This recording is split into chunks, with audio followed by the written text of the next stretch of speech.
El movimiento ecuménico ha creado una serie de problemas históricos.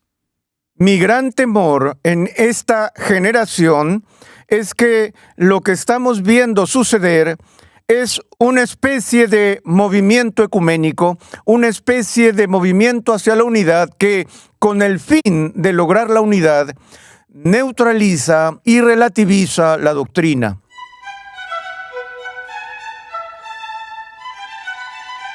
Hay doctrinas en las que podemos estar en desacuerdo sin comprometer la unidad de la Iglesia. Bienvenido a Renovando tu Mente con el Dr. R.C. Sproul. Hoy continuamos con la segunda entrega en una interesante serie de enseñanza de 9 lecciones que hemos titulado La novia de Cristo. En esta serie, el Dr. Sproul ofrece una visión general de la eclesiología, es decir, la doctrina de la Iglesia, a la vez que explica cómo la verdad de las Escrituras es la base de la unidad de la Iglesia y analiza las características de una Iglesia bíblica. Muchos cristianos, en su afán por sanar las numerosas divisiones visibles de la Iglesia, han intentado resolver un problema y, sin darse cuenta, han creado otro igual de grave. Según las Escrituras, la verdad es tan importante como la unidad, pero este simple hecho se les ha escapado a muchos en el movimiento ecuménico. Pasemos de nuevo al aula de clases a escuchar al Dr. R.C. Sproul mientras explica cómo las iglesias pueden estar en desacuerdo doctrinalmente y aún así tener unidad unas con otras, y también discute algunas de las causas que han dejado a la iglesia dividida y cómo podemos llegar a estar unidos en la verdad. Estamos estudiando la doctrina de la Iglesia, la esposa de Cristo. Estamos considerando cuáles son las características de la Iglesia. Ya echamos un vistazo a los credos de antaño que declaran las 4 características de la Iglesia de Cristo.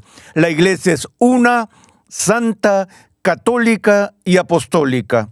Comenzamos este estudio examinando, en primer lugar, el concepto de la unicidad o unidad de la Iglesia. En nuestra primera sesión, analicé algunos de los problemas históricos que han surgido como resultado del movimiento ecuménico que busca traer tanta unidad visible, organizacional e institucional a la Iglesia como sea posible. Y a raíz de ese movimiento, las iglesias han visto necesario ampliar su base teológica, su base confesional, para acomodar teologías divergentes dentro de la institución. Utilicé un ejemplo que encontré con el cambio confesional en la denominación en la que fui ordenado.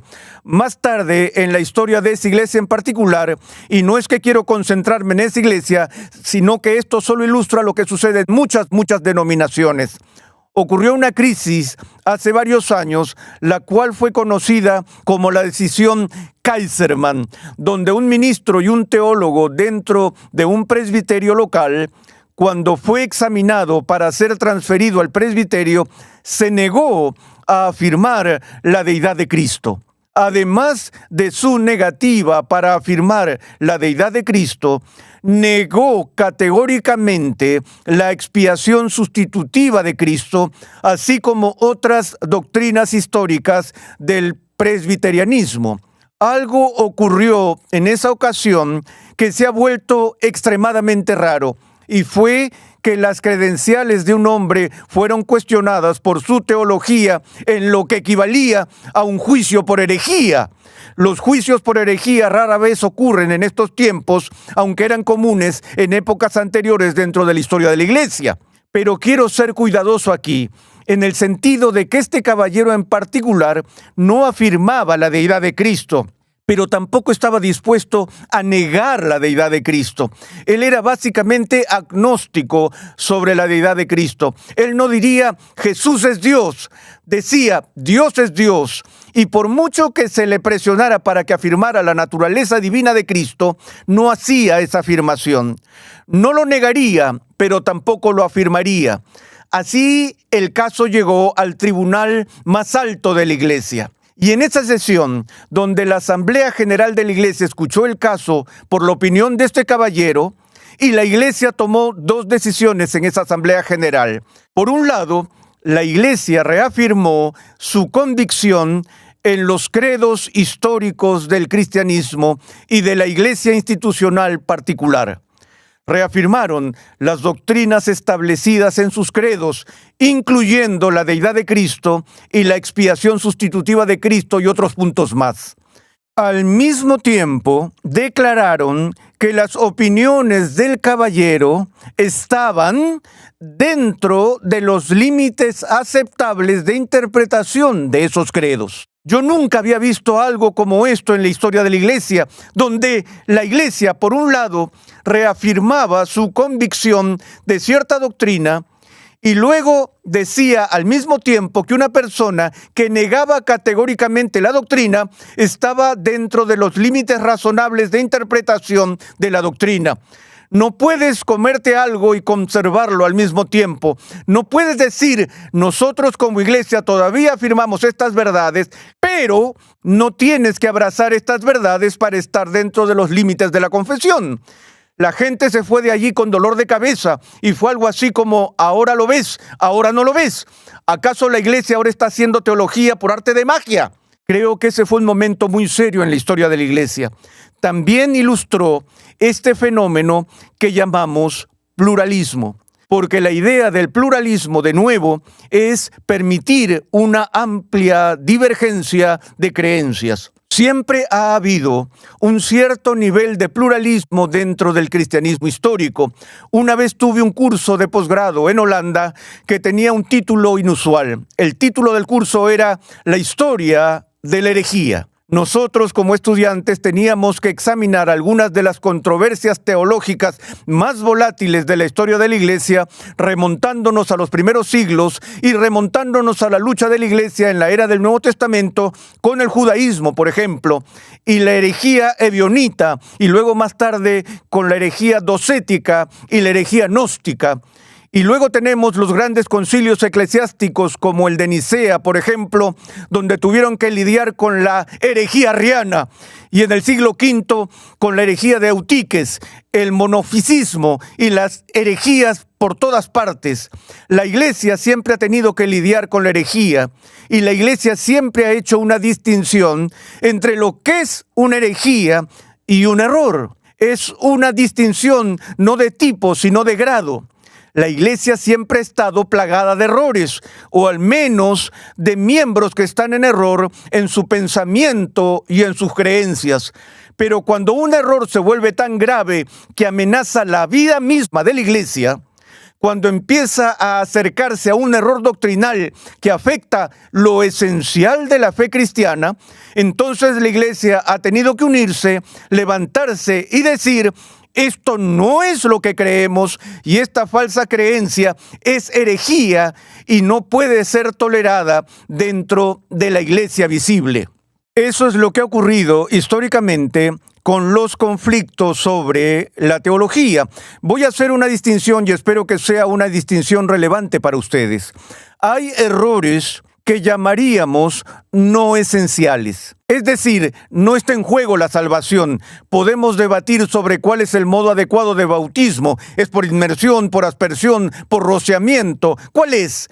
Pero han sido muy pocos en la historia del cristianismo, aunque ha habido algunos que han argumentado que ese modo de administrar el sacramento es esencial para el cristianismo y esencial para la salvación.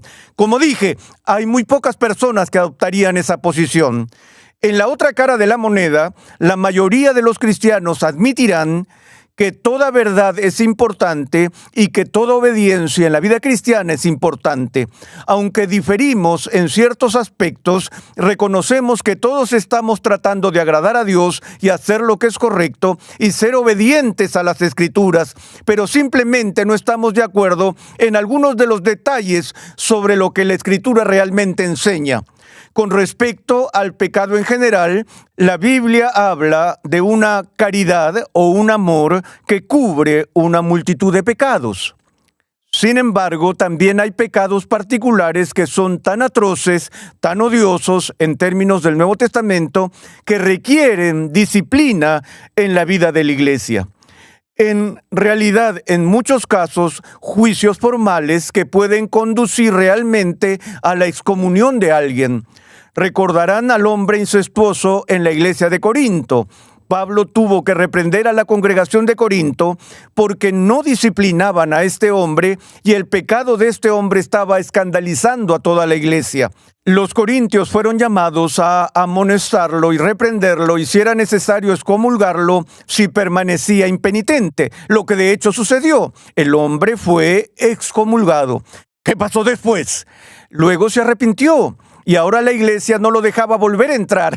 Así que Pablo tuvo que escribirles de nuevo y decirles, miren, en primer lugar, ustedes fueron demasiado relajados con su disciplina y ahora que el punto de la disciplina ha tenido éxito, han recuperado a su hermano, ahora están siendo demasiado severos y estrictos y no lo dejan volver a entrar. La comunidad de Corinto se equivocó en ambas direcciones con respecto al hombre incestuoso. Pero el punto es que en el Nuevo Testamento no se nos ordena tener una acción disciplinaria de excomunión por cada pecado que se cometa. Antes bien, debe haber amor, paciencia, tolerancia, longanimidad, que es la característica del pueblo cristiano, que soportamos las debilidades de los demás de una manera paciente y amorosa, no tratando de hacer un caso federal por cada diferencia de opinión. Todo esto es para decir tan solo que históricamente la Iglesia ha reconocido que hay diferencias que no son de esencia, no son esenciales para la salvación y no afectan lo que llamamos el esse,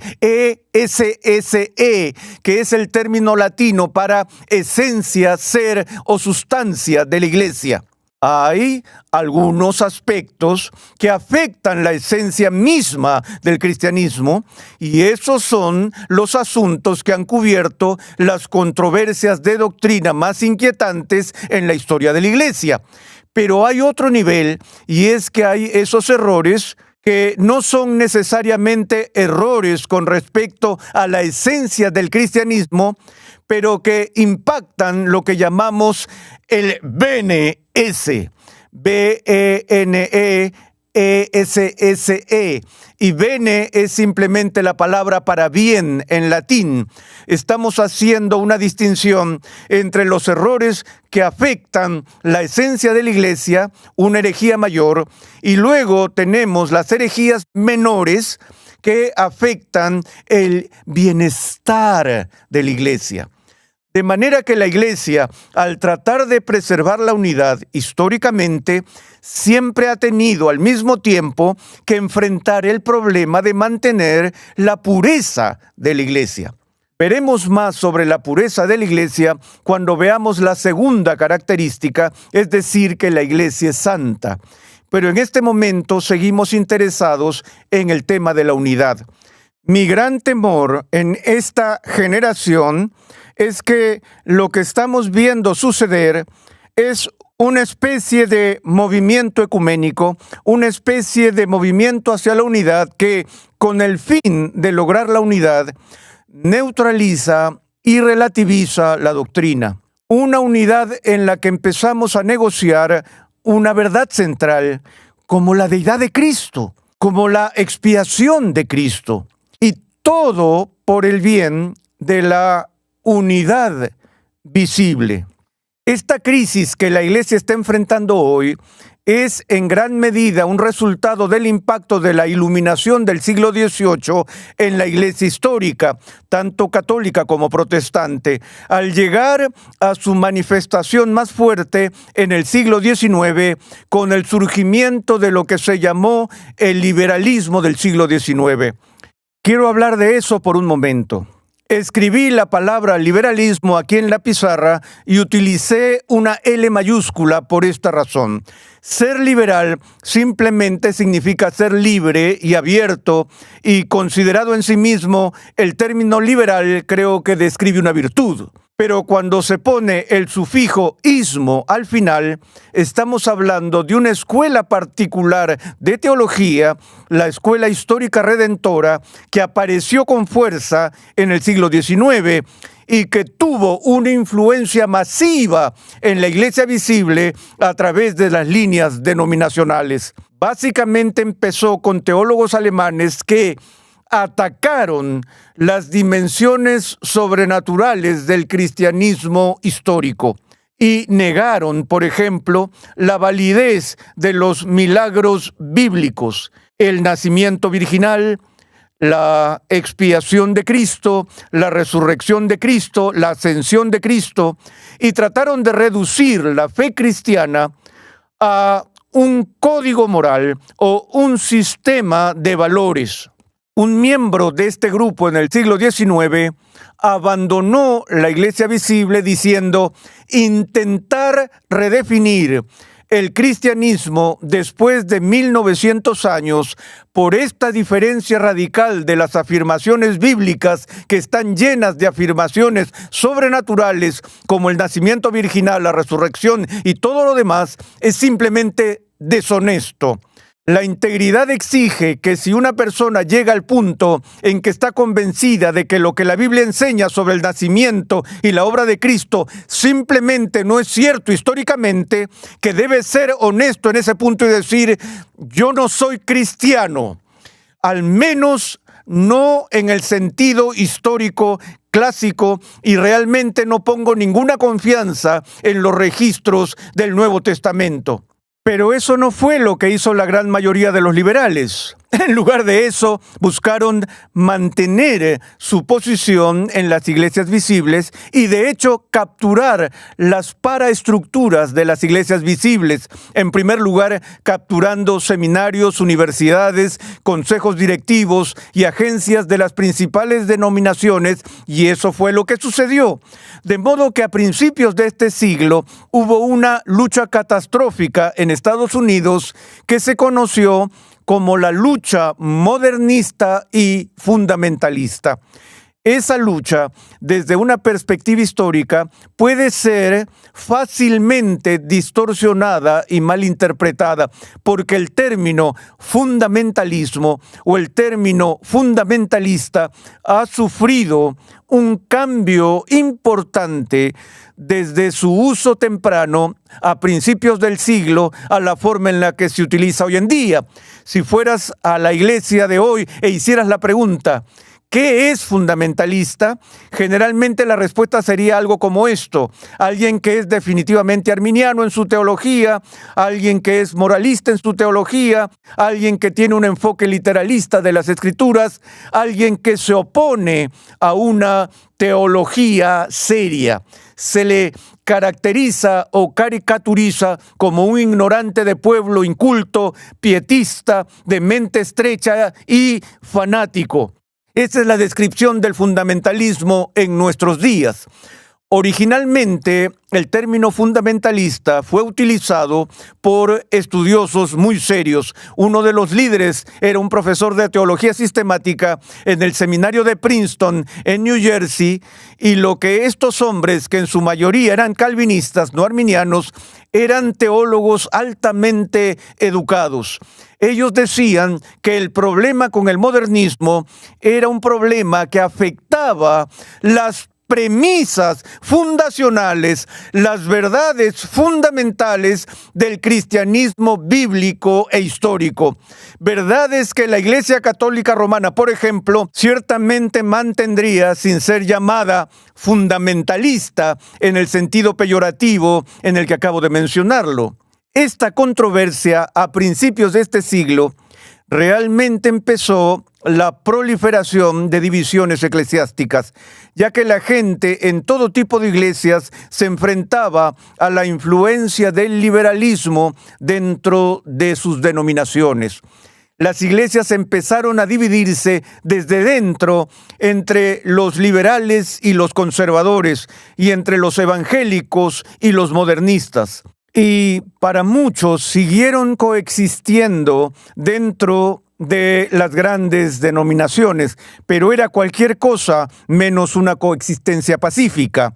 Lo que ha sucedido desde entonces es que en muchos casos las iglesias se han dividido. Tanto así que hemos visto que las iglesias principales ya ni siquiera son iglesias principales en términos de tamaño e influencia. La tasa de crecimiento entre las iglesias evangélicas ha ido en constante aumento, mientras que en las iglesias tradicionales, que fueron capturadas por el liberalismo, tienen una tendencia a la baja. Sé de una denominación que en un periodo de 10 años perdió más de 1 millón de miembros. De modo que nos enfrentamos a esta crisis hoy en día, donde la gente está luchando para encontrar la iglesia en su unidad histórica y bíblica. Vamos a ver algunas de las formas en que esto ha ocurrido en nuestra próxima sesión.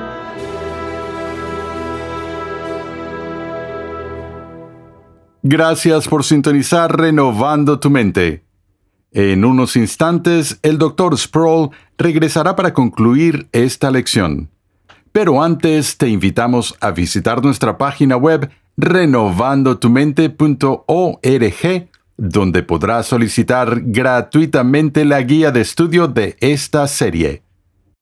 La Biblia de Estudio de la Reforma cuenta con más de 1 millón de palabras de explicaciones versículo por versículo y temáticas, con la colaboración de 75 distinguidos pastores y teólogos de alrededor del mundo, liderados por el Dr. R.C. Sproul.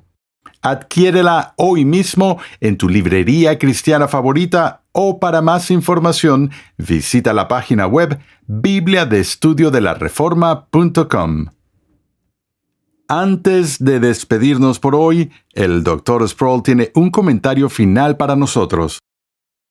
Me sorprende la frecuencia con la que me encuentro con personas que parecen tener poca conciencia de la teología distintiva del liberalismo del siglo XIX. Todavía parece haber una confianza pública en los pastores, donde si sale a relucir en una encuesta que un cierto número de pastores en una denominación dada no creen en la deidad de Cristo o en la expiación de Cristo o en el nacimiento virginal de Cristo, en ciertas denominaciones encontrarás que casi el 80% de los ministros dicen que no creen en el nacimiento virginal de Cristo, y la gente se escandaliza por eso. Dicen, pero ¿por qué alguien quiere ser ministro si no cree en esos asuntos? Yo respondo, bueno, no hay nada nuevo en eso. Es decir, hemos tenido este problema durante mucho tiempo. Puedo recordar que cuando estaba en el seminario, un estudiante estaba en la clase, una clase de homilética, una clase sobre predicación, y dio un sermón sobre la expiación sustitutiva de Cristo. La forma en que esto se realizaba era que al final del sermón del estudiante, el profesor de la clase de homilética daba una crítica o evaluación de la predicación de la persona. La idea era criticar la presentación, no el contenido, porque el profesor de homilética no era un teólogo o un estudioso bíblico, sino que estaba allí para enseñar la voz, los gestos, la presentación, la construcción del sermón y todo lo demás. En ese día en particular, este hombre predicó sobre la expiación sustitutiva en el seminario al que yo asistía, y cuando bajó del púlpito, el profesor estaba muy enojado, estaba furioso. Literalmente le gritó al estudiante y le dijo, ¿cómo te atreves a predicar la expiación sustitutiva en estos tiempos? ¿Ves? Nosotros nos escandalizamos cuando hay gente en la iglesia que no cree en los principios históricos del cristianismo, mientras que ellos se escandalizan cuando encuentran a alguien que sí cree en el cristianismo histórico. El otro día estaba leyendo a un teólogo sobre una doctrina clásica histórica de la fe e hizo una observación simplista. Ya nadie cree en eso. Y pensé, bueno, tal vez debería escribirle una carta, a menos que yo no sea nadie. Pero estas son las luchas que tenemos cuando buscamos la unidad de la iglesia. La unidad de la Iglesia del Nuevo Testamento debe ser una unidad de fe, una unidad basada en un compromiso común con la verdad y el Evangelio. En nuestros días, sin embargo, muchos buscan una unidad basada en ignorar el contenido de nuestra fe. Hoy se tiende a definir por una metodología más que por una teología. Y en los llamados círculos evangélicos de hoy en día prolifera el mismo tipo de pluralismo que vemos en el liberalismo histórico. En el siguiente episodio de Renovando tu Mente, R.C. Sproul explica por qué cualquier unidad cristiana que ignore la doctrina cristiana es una unidad no cristiana. Dios llama a su pueblo a ser transformado por la renovación de su mente. Es por esta razón que transmitimos una enseñanza que expone las glorias de Dios reveladas en la Biblia en el contexto de la cultura, la filosofía, la apologética, la ética y la historia de la Iglesia. Renovando tu Mente es una producción de los Ministerios Ligonier, la confraternidad de enseñanza fundada por el Dr. R.C. Sproul. Nuestra misión, pasión y propósito es ayudar a las personas a crecer en su conocimiento de Dios y su santidad. Te invitamos a escuchar nuestro siguiente episodio y a unirte a nuestra gran comunidad virtual en las redes sociales.